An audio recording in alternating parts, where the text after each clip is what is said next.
మరొకసారి ప్రభువైన యేసుక్రీస్తు నామములో అందరూ కూడా మనం సరి చేసుకోవాలి. 1 కొరింథీ 11:25 ప్రకారం మనం సరి చేసుకొని యోగ్యముగా మనలో ఇంకొక పాటలు చూసుకుంటారండి. ప్రకటన 7:17 గొర్రెపిల్ల జీవజనముల యొద్దకు కాపరిగా ఉండి ఆయన బొక్కల యొద్దకు వారిని నడిపించారు. అందరూ కలిసి చదువుకున్నాం. ప్రకటన 7 పాఠాన్ని మరొకసారి చదువుకున్నాం. 7:17 ఏలైనగా సింహాసనం మధ్యమందుండు గొర్రెపిల్ల వారి కాపరి జీవజనముల బొక్కల యొద్దకు వారిని నడిపించరు. దేవుడే వారి కళ్ళలో ప్రతి భాష విందులను తుడిచివే. కాపరిలాగా వచ్చి ఐదంతల పోలికతో 5 రకాల పోలికగా దేవుడు వచ్చి ప్రతి భాష విందును తుడిచాడు. ఆరాధించుకున్నాడు. మరి ఈ భాష విందులు ఎప్పుడు తుడుస్తాడు? ఆయన కాపరిగా వచ్చాడు. 5 రకాలుగా వచ్చి ప్రతి భాష విందును తుడుస్తా అన్నాడు. మరి ఎప్పుడు తుడుస్తాడంటే ప్రత్యేకముగా ఎటువంటి రోజుల్లో ఉన్నామంటే సైతాను రోజుల్లో ఉన్నాం. సైతాను బందీలుగా ఉన్నాం. లోకమంతా సైతాను చెప్పు చేతలో ఉంది. అక్రమము విస్తరించింది. ఇటువంటి సమయంలో ఆ కాపరి మన భాష విందులు తొడవాలంటే, ఈ 5 అనుభవాలకు మనం నడిపించాలంటే మనం ఎట్లా ఉండాలంటే జాగ్రత్తగా ఉండాలి. చెప్పండి, ఎట్లా ఉండాలి? జాగ్రత్తగా ఉండాలి. ఏ మాత్రం జాగ్రత్తగా ఉన్నా సరే చెప్పండి. ఇంట్లో నుంచి భర్త డ్యూటీకి వెళ్తుంది అనుకోండి, భార్య ఏమంటుంది చెప్పండి? జాగ్రత్తగా పోయి అంటాడు. పిల్లలు కాలేజీకి పోతుంటే లేకపోతే బైక్ మీద ఎక్కడికైనా పోతుంటే జాగ్రత్త అయ్యా అని చెప్తారు. తల్లి అయినా తండ్రి అయినా పెద్దలు ఏమని చెప్తారంటే జాగ్రత్తగా పోయినాడని చెప్తారు. దేవుడు కూడా ఈ మధ్యాహ్న కాలం మనకు చెప్తున్నాడు, జాగ్రత్తగా ఉండండి. ఈ లోకంలో జాగ్రత్తగా ఉండండి. ఏర్పరచబడిన మీరు జాగ్రత్తగా ఉండండి. చదవండి మార్కు సువార్త పరిశుద్ధ గ్రంథంలో నుంచి కొన్ని మాటలు క్లుప్తంగా ధ్యానించుకున్న సమయానుకూలంగా మార్కు సువార్త 13వ అధ్యాయం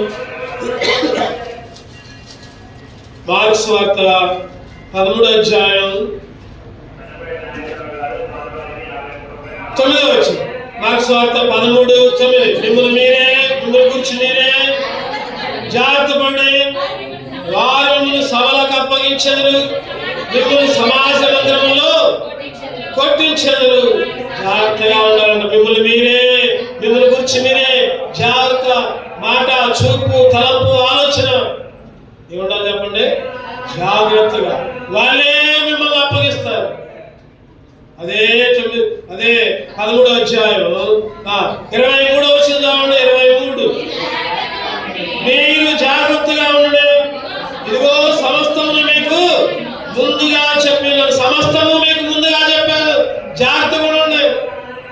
రానున్న కాలంలో కరువులు వస్తాయి, భూకంపాలు వస్తాయి, క్రైస్తవులకి హింసలు రాబోతున్నాయి, క్రైస్తవులకి శ్రమలు రాబోతున్నాయి.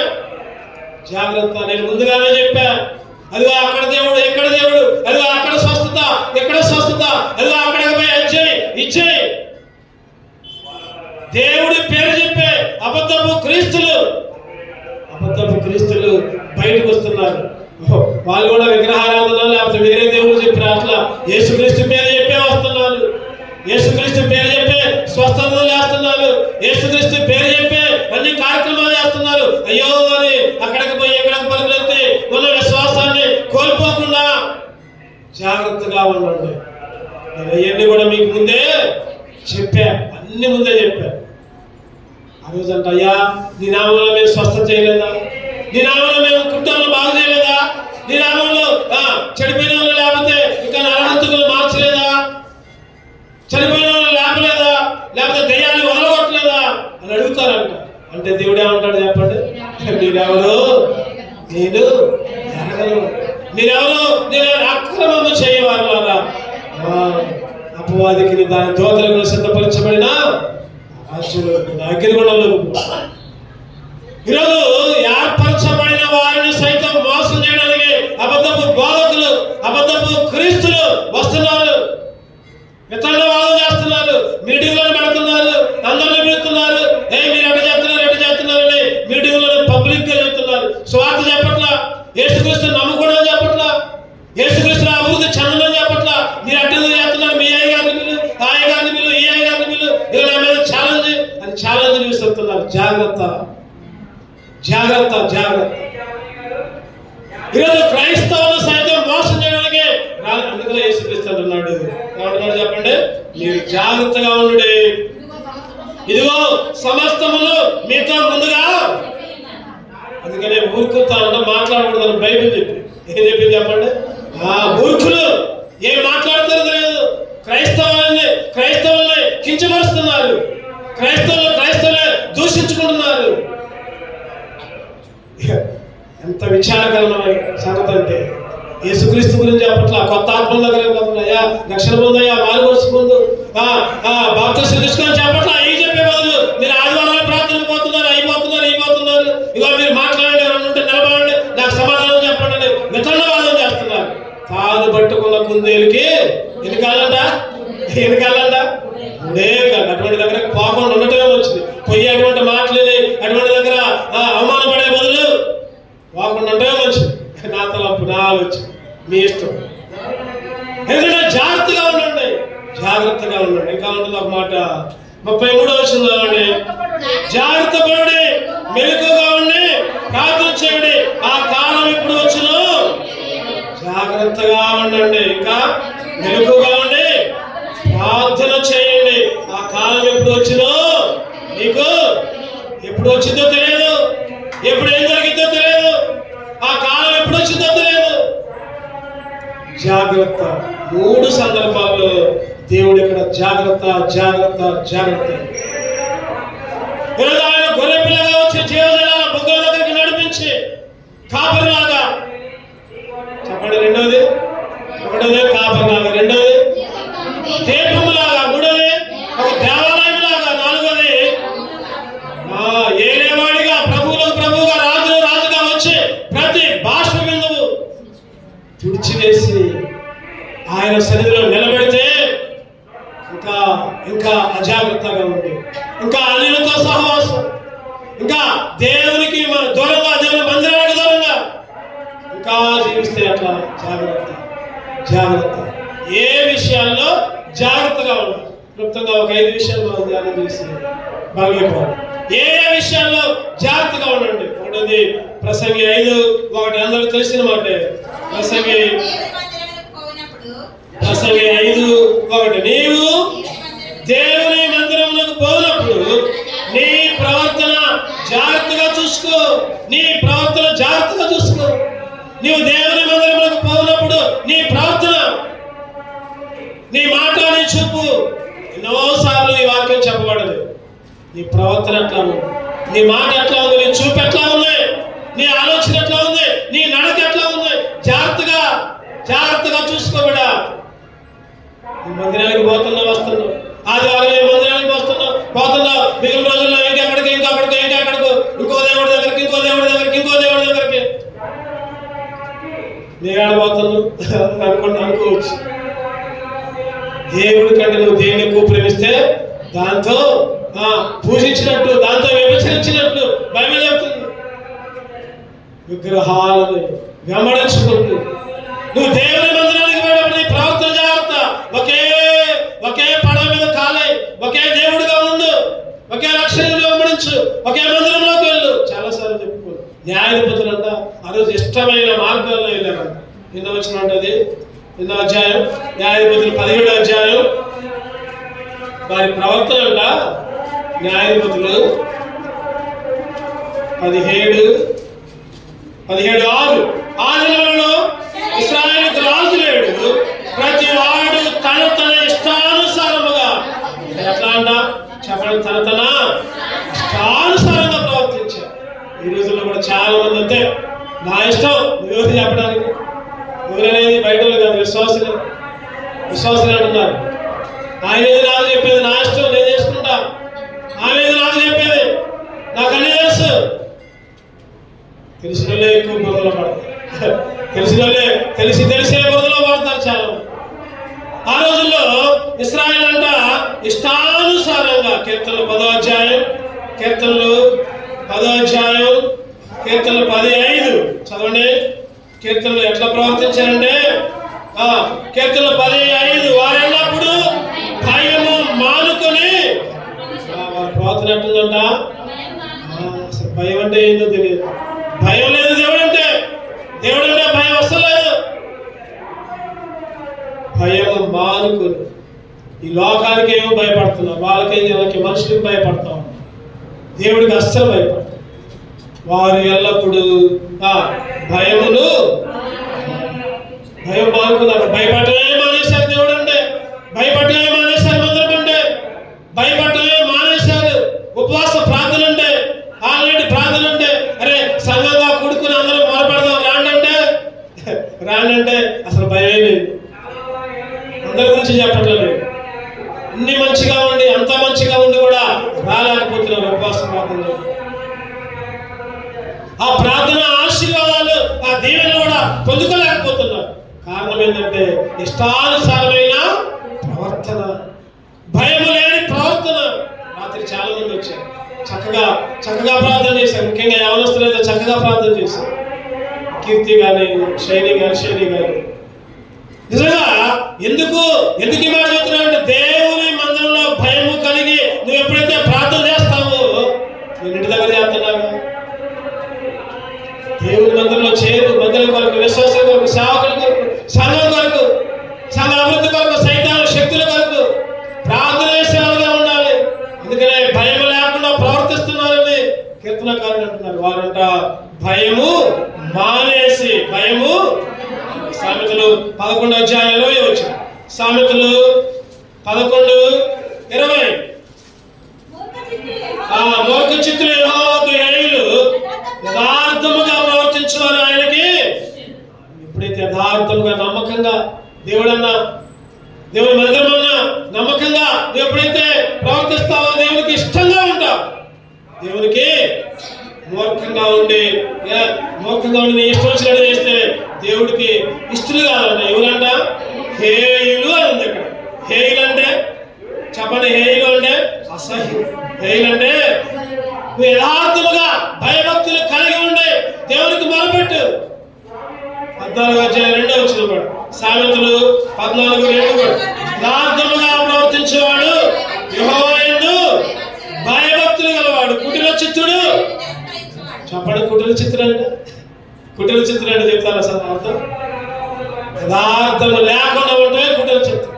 అక్కడ ఒక మాట వాళ్ళ దగ్గర ఒక మాట, వీళ్ళ దగ్గర ఒక మాట. యథార్థంగా ప్రవర్తించేవాడు యెహోవా యందు భయభక్తులు గలవాడు కుటిల చిత్తుడు. 16:7 కూడా 16:7 కూడా ఒకరి ప్రార్థన యెహోవాకు ప్రీతికరమగినప్పుడు ఆయన వారి శత్రువులు కూడా. నీ ప్రవర్తన ఎప్పుడైతే దేవునికి ఇష్టంగా ఉండదు, శత్రువులు కూడా మిత్రులు.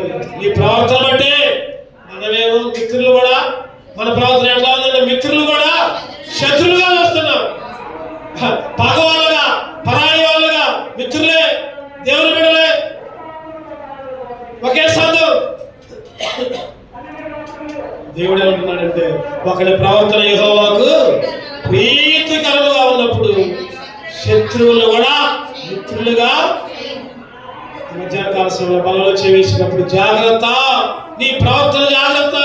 నీ ప్రవర్తన 2 ద్వితీయోపదేశకాండం 4:9 ద్వితీయోపదేశకాండం 148 పేజీ.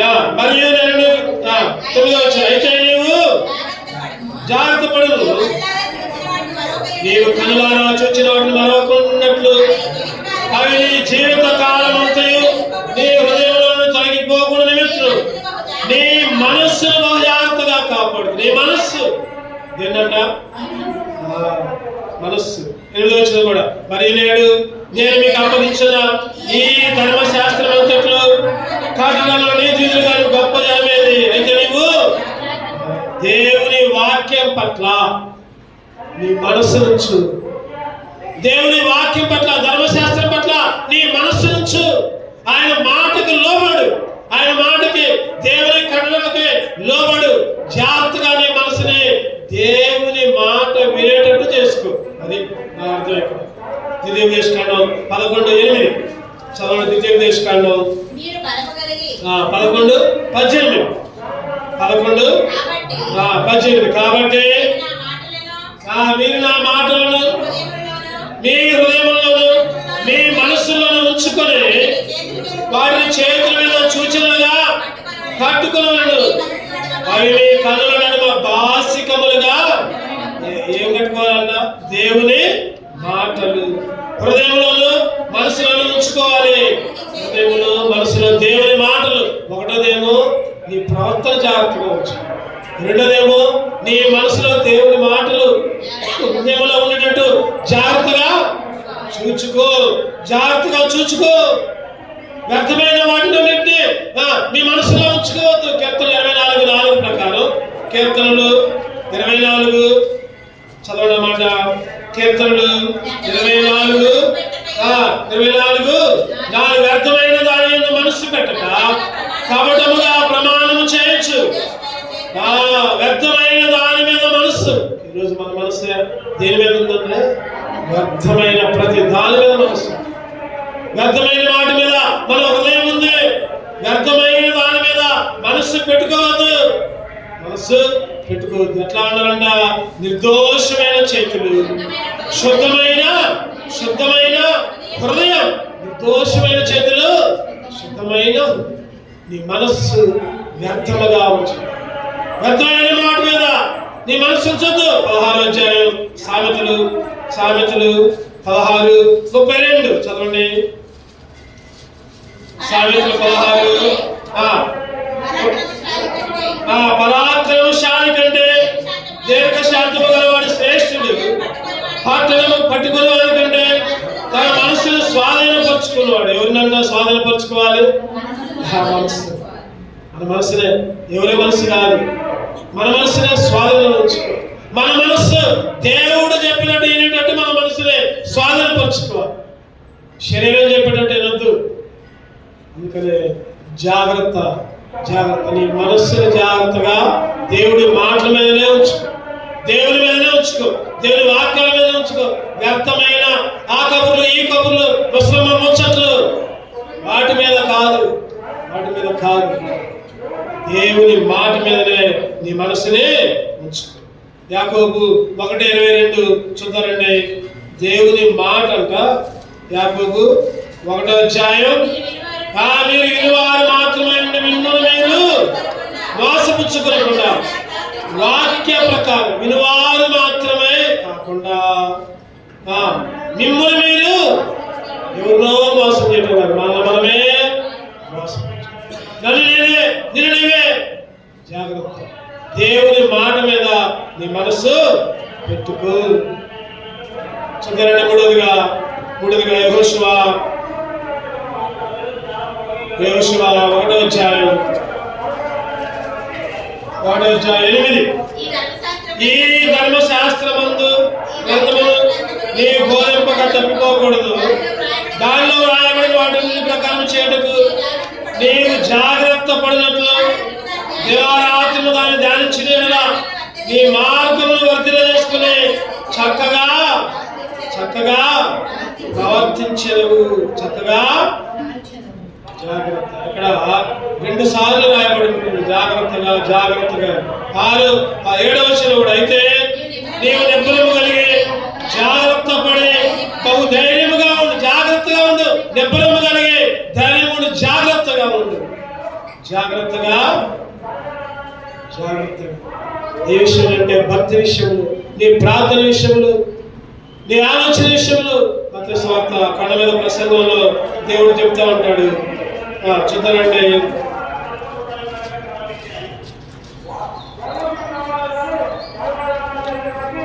మత్తయి సువార్తలో చక్కటి మాట రాయబడుతుంది. మత్తయి సువార్త 6వ అధ్యాయం 1వ వచనం అంటే మత్తయి సువార్త 6వ అధ్యాయంలో కొన్ని మాటలు నేను చెప్తాను. 1వ వచనం చదవండి. మనుషులకు కనబడవని వారి ఎదుట మీ నీతి కార్యము చేయకుండా జాగ్రత్త పడు. నీతి కార్యాలు మనుషులకు కనపడేట్టు చేయమాట. మనుషులు కాదు చూసే, మనుషులు కాదు చూసే. తర్వాత 2వ వచనం. కావాలని ధర్మం చేయనప్పుడు మనుషులని ఘనతవంతులని వేషధారులాగా చేయొద్దు. 5వ వచనంలో మీరు ప్రార్థన చేయనప్పుడల్లా వేషధారుల వలె ఉండొద్దు, మనుషులకు కనబడాలని సమాజ మందిరములలో వీధులలో నిలిచి ప్రార్థన చేయొద్దు. ప్రార్థన చేయొద్దు. ఇంకా చూద్దామండి, కింద 16వ వచనం చూద్దామండి. మీరు ఉపవాసం చేయనప్పుడు వేషధారుల వలె దుఃఖముఖులై ఉండకుడి, ఉపవాసం చేయనట్టు మనుషులకు కనబడవాలని వారి తమ ముఖంలో కారము. ఇవన్నీ మనం చేసే పనులు, మనం చేసే రాత్రి ప్రార్థనలో కూడా స్పందన సిస్టర్ ఏ మాటలు చెప్పారు. రాత్రి వాక్య భాగాలు కూడా ఇదే ధ్యానం చేసింది స్పందన సిస్టర్. జాగ్రత్తగా పైకి మాత్రం కాదు, పైకి నీతి కార్యాలుగా చేసేది, లేదా పైకి ప్రార్థన కాదు, పైకి ధర్మాలు కాదు. జాగ్రత్త. శరీర విషయములు బయటికి కనపడకుండా చాలాసార్లు చెప్పుకున్నావు. నువ్వు చేసే ప్రతిదీ కూడా కుడి చేతితో చేసేది ఎడమ చేతికి తెలియకూడదు. ఎడమ చేతికి కూడా తెలియకూడదు. సరే మంచిదే, కొన్ని విషయాలు మంచిదే కానీ నువ్వు ఆదాయం పెట్టుకోకూడదు. అందుకనే ఒక అయ్యగారు ఈ మధ్యన ఒక పాస్టర్ గారు సంఘానికి చెబుతున్నట్ట. ఏమని చెబుతున్నంటే, మీరు మందిరంలోకి ఏ వస్తువులు కూడా తేవద్దు అని చెప్పిండు. మీరు మందిరంలోకి ఏ వస్తువు కూడా తేవద్దు. అదేంటి అయ్యగారు ఎట్లా చెబుతున్నాడు? మందిరంలోకి ఏ వస్తువు కూడా తేవద్దా అంటే ఆశ్చర్యపోయాడు. అన్నాడు మనం చెప్పకుండా, మీరు వస్తువు తెస్తే ఆ వస్తువు మీద మీ పేరు ఉండదు. అంటే పలానోళ్ళు తెచ్చారు. మీరు వస్తువులు తేవద్దు. మందిరంలో ఏ రకలో సేవకులకు తెలుసు. మీరు ఎంతో కొంత డబ్బులు వేయండి, దాన్ని బట్టి మందిరంలో అక్కర్లో అవసరం తీరుస్తారని చెప్పాడు. నాకు ఆ మాట అన్నప్పుడు కొద్దిగా అనిపించింది, అరే ఎట్లా చెప్పారండి, కొంతమందికి అయిష్టంగా ఉండొచ్చు, కొంతమందికి ఇష్టంగా ఉండొచ్చు. ఎట్లా చెప్పారండి అని అనుకున్నా. నా ఉద్దేశం అది కాదులే, కానీ నిజమే ఆ మాట కూడా కరెక్ట్ అనిపించింది. తర్వాత మందిరంలోకి ఏ పని చేసినా సరే మీ పేర్లు కాపాడటానికి చేయొద్దు. మీ పేర్లు కాపాడటానికి. ఆ ఫ్యాన్ ఇచ్చారంట, ఫ్యాన్ 3 రకాల మీద 3 సార్లు పేరు రాసుకోండి. డబరాకి ఇచ్చారు, డబరాల మీద, మూత మీద, కింద, పైన మొత్తం పేర్లు రాసుకోండి. ఏమో పేరు. కుర్చీ ఇచ్చారు, కుర్చీ మీద పేర్లు రాసుకున్నారు. ఏమో పేరు. ఎందుకు నీ పేరు కాపాడాలని వచ్చింది. ఇవాళ పొద్దున్నే చూస్తే, పొద్దున్నే మందిరానికి వస్తే 150 రూపాయలు, 100 మెయిన్ 16 బైకుల్లో. ఎందుకయ్యి చేసే ప్రతిదీ కూడా ఏం చేయాలి చెప్పండి? కనపడకుండా చేయి. చేసే ప్రతి కూడా దేవునికి కనపడకుండా చేయి. అందుకనే జాగ్రత్తగా ఉండండి. అందుకనే 6:1 మళ్ళీ ఒకసారి చదవడమాట. మనుషులకు కనబడవలనే మనుషులకు కనబడ వారి ఎదుట మీ నీతి కార్యం. మన నీతి కార్యాలన్నీ మురికి పేలికలే. మన నీతి కార్యాలన్నీ బైబిల్ ఏం చెబుతుందంటే మురికి పేలికలే అని చెబుతుంది. మురికి పేలికల నీతి కార్యాల్లో దేవునికి ఇష్టంగా ఉండేటట్టు లోకానికి కనపడకుండా జాగ్రత్తగా ఉండండి. 3వదిగా చూద్దాం. 4వదిగా లోకస్వార్త 21:34. లోకస్వార్త 21:34.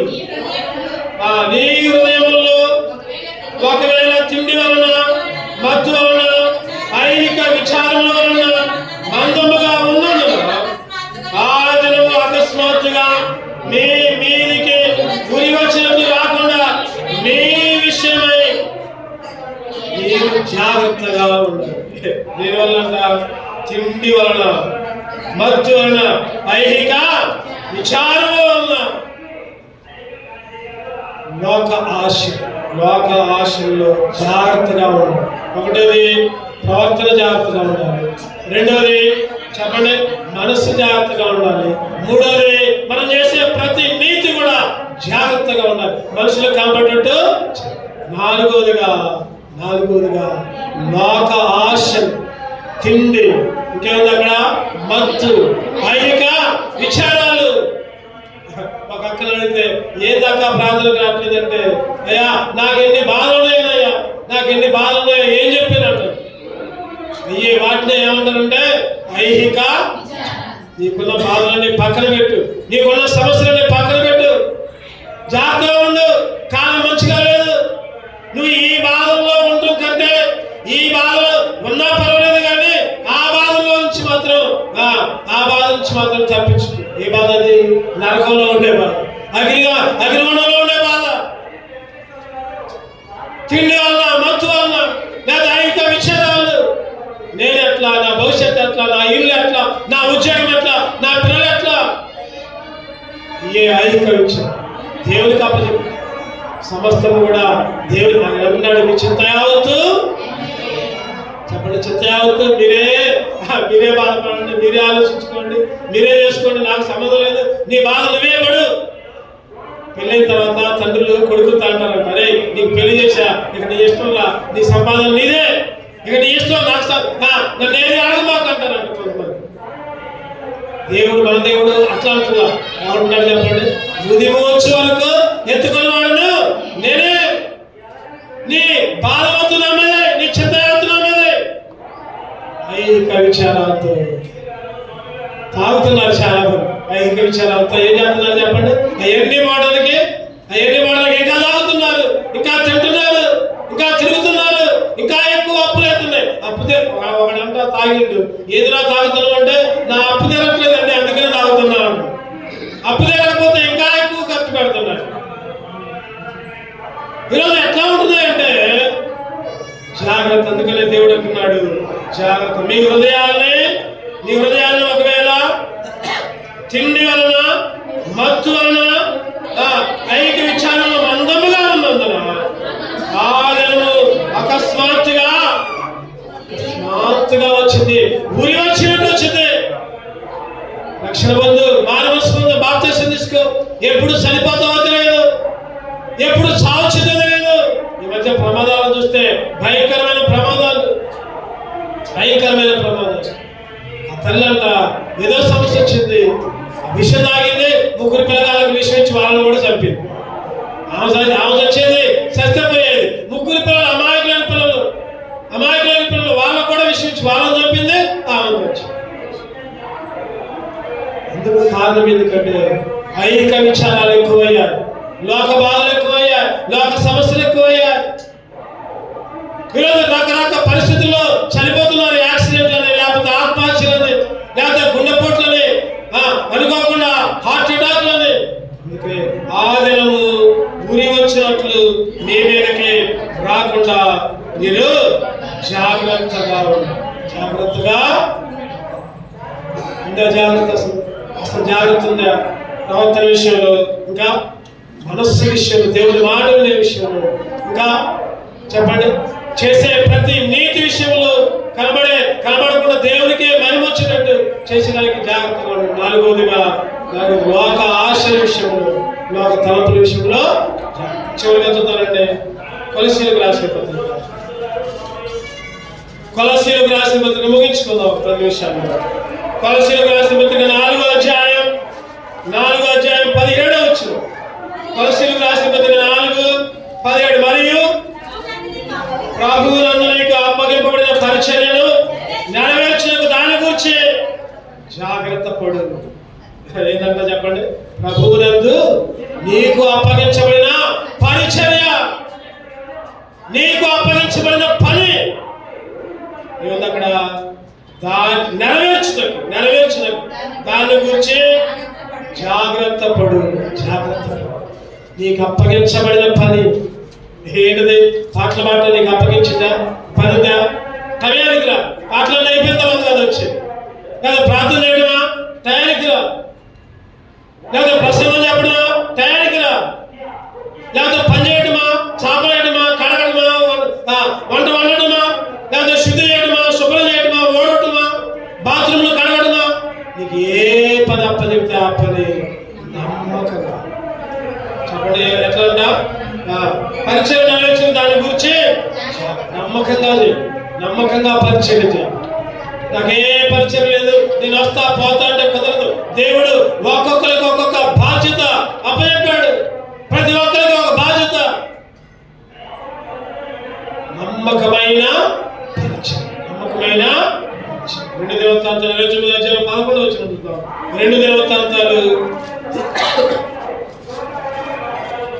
2 దినవృత్తాంతాలు 29:11 382 పేజీ. నా కుమారులారా, తనకు పరిచారకులైన ధూపం వేయుచున్నట్లు, తన సన్నిధిని నిలుచున్నట్లు, తనకు పరిచయం చేయటకును యెహోవా మిమ్మల్ని ఏర్పరచుకున్న కనుక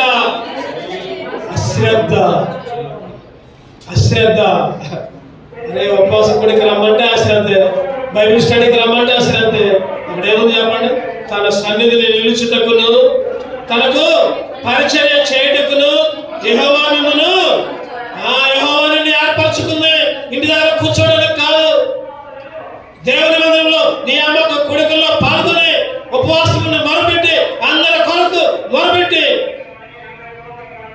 దేవుని సన్నిధిలో అశ్రద్ధ చేయకుండా ఉండటానికి నీకు ఒక పని అప్పచెప్పాడు. ప్రార్థననే పరిచయం. ఏ పరిచయం చెప్పండి? ప్రార్థననే పరిచయం. అంటారు అసలు మా గురించే ప్రార్థన చేయలేదంటారు. అసలు వాళ్ళు మందిరంలోకి వచ్చారు, ప్రార్థన చేయరు. మళ్ళీ మందిరంలో మోకరించరు, మందిరంలో ప్రార్థన చేయరు, అందరి గురించి చేయరు, సేవకుల గురించి చేయరు, సంఘం గురించి చేయరు. మళ్ళీ పైపెచ్చు మా గురించి అసలు ప్రార్థన చేయట్లేదని నెపాలేస్తారు. ప్రార్థననే పరిచయంలో నమ్మకంగా ఉన్నావు? ఉపవాసం మొదలుపెట్టే పరిచయంలో నమ్మకంగా ఉన్నావా? ఈరోజు ప్రార్థననే పరిచయంలో నమ్మకంగా ఉన్నావు. నీకు అప్పచెప్పిన పని డబ్బులు ఇచ్చే పని, డబ్బులు ఈ నమ్మకంగా, డబ్బులు నమ్మకంగా ఈ దేవుని మందిరానికి, లేదా ఇంకేదన్నా చేసే పని నమ్మకంగా చేయి. నీకు దేవుడు అప్పచెప్పిన పరిచయంలో నమ్మకంగా. అందుకని ఇక్కడ అంటున్నాడు అశ్రద్ధ చేయొద్దు, యెహోవా మిమ్మును ఏర్పరచు. యెహోవా మిమ్మల్ని ఏర్పరచు. నాకే సంబంధం లేదు, నేను వస్తా పోతా అంటే ఇది దేవుని పరిచయంలో పాలిభాగస్తులు కాదనమాట. దేవుని పరిచయంలో మందిరంలో ప్రతి ఒక్కరు దేవుని పరిచయంలో పాలుపంపులు కలిగి ఉండాలి. అంతే. ఆయన పరిచయంలో ఏం చేయాలి చెప్పండి? నమ్మకంగా ఆయన పరిచర్య చేసేవాళ్ళుగా ఉండాలి. సామెతలు అపొస్తలుల కార్యాలు 6వ అధ్యాయం చూద్దామండి. అపొస్తలుల కార్యాలు 6వ అధ్యాయంలో అక్కడ ఒక మాట ఉంటుంది. అపొస్తలుల కార్యాలు 6వ అధ్యాయంలో 3వ వచనం చూడండి. కాబట్టి సహోదరులారా ఆత్మతోను జ్ఞానంతో నిండుకొని మంచి పేరు పొందిన 7 మనుషుల్ని మీరు ఏర్పరచుకోండి. మేము వారికి ఈ పనికి నియమించము. అయితే మేము ప్రార్థన యందు వాక్య పరిచయం యందు ఎడతెగక ఉన్నాము. ఎవరైనా ఈ మాటలు చెప్పండి? ఎవరైనా ఈ మాటలు? ఆ దినముల్లో ఆ 12 మంది అపోస్తలులు తమ యొద్దకు శిష్యులు పిలిచారు. సమూహాలు అందరూ పిలిచి, ఇదిగో మేమైతే వాక్యాన్ని బోధిస్తాం, మేమైతే ఏముంది అక్కడ, మేము ప్రార్థనలో వాక్య పరిచయంలో ఎడతెగక ఉంటాం. ఈ పనులు మీలో ఒక 7గురిని ఏర్పరచుకొని ఆ 7గురు చేయండి.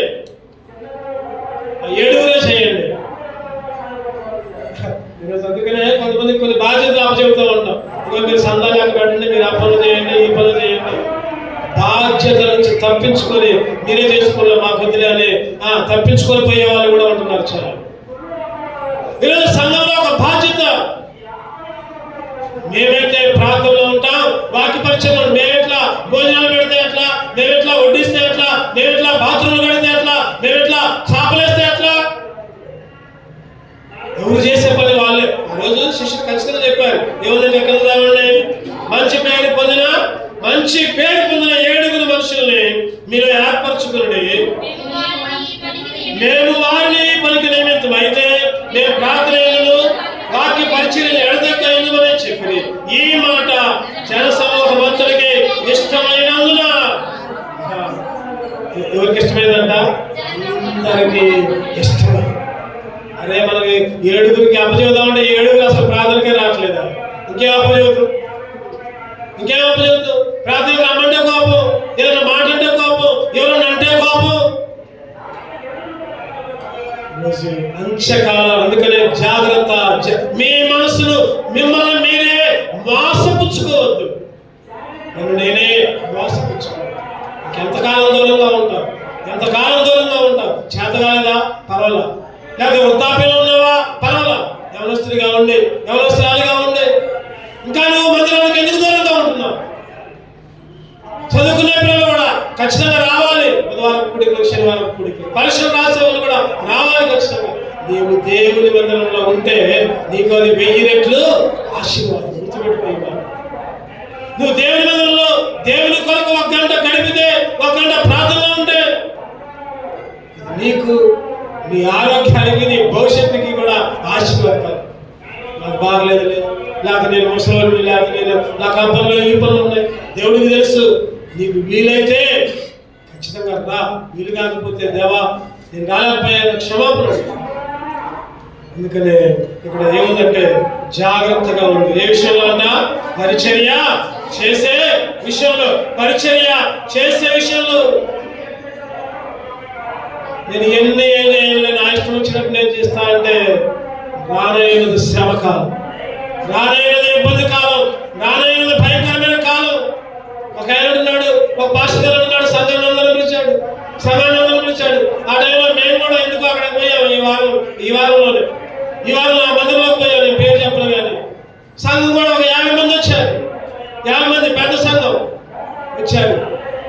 మీరు కూడికగా రాకపోతే ఇదిగో నా శాపాలన్నీ మీ మీదకి వస్తాయన్నాడు. అంతే. చెప్పండి, ఏమన్నాడు చెప్పండి?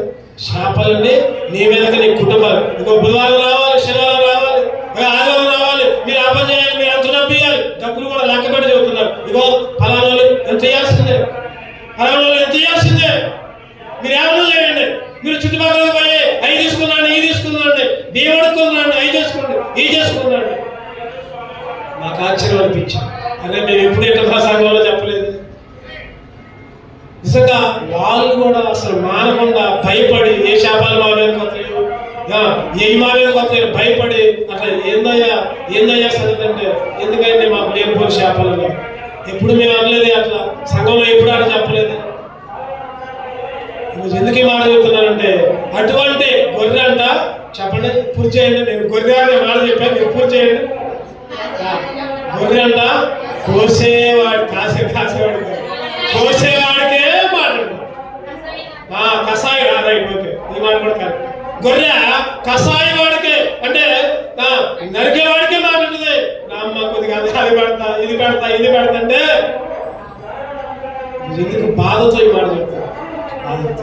పరిచర్య విషయంలో నీకు అప్పగించబడిన పరిచయం, నాకు ఏ పరిచయం లేదనుకుంటే ప్రార్థన అనే పరిచయం గుర్తుపెట్టుకో. ఉపవాసముడు కన్నీరు కాచి మొదలుపెట్టే పరిచర్యను గుర్తుపెట్టుకో. ఆ పరిచర్య నీదే. యెహోవా మిమ్మల్ని ఏర్పరచుకున్నాడు. జాగ్రత్త. దేవుడు మీకు అప్పచెప్పిన పనిలో జాగ్రత్త, నమ్మకంగా. రెండు కళ్ళు మూసుకుందాం, మోకరిద్దాం. దేవుడు నీతో మాట్లాడితే సరి చేసి ఎప్పట్లానే ఒక చెబుతా ఎక్కడని ఇక బయటికి వెళ్ళిన తర్వాత నా ఇష్టం లేదు అనమాకు. దేవుడు ఏర్పరచుకున్నాడు నేను పరిచయానికి, ఆయన పనులకి, కొన్ని కార్యాలకి.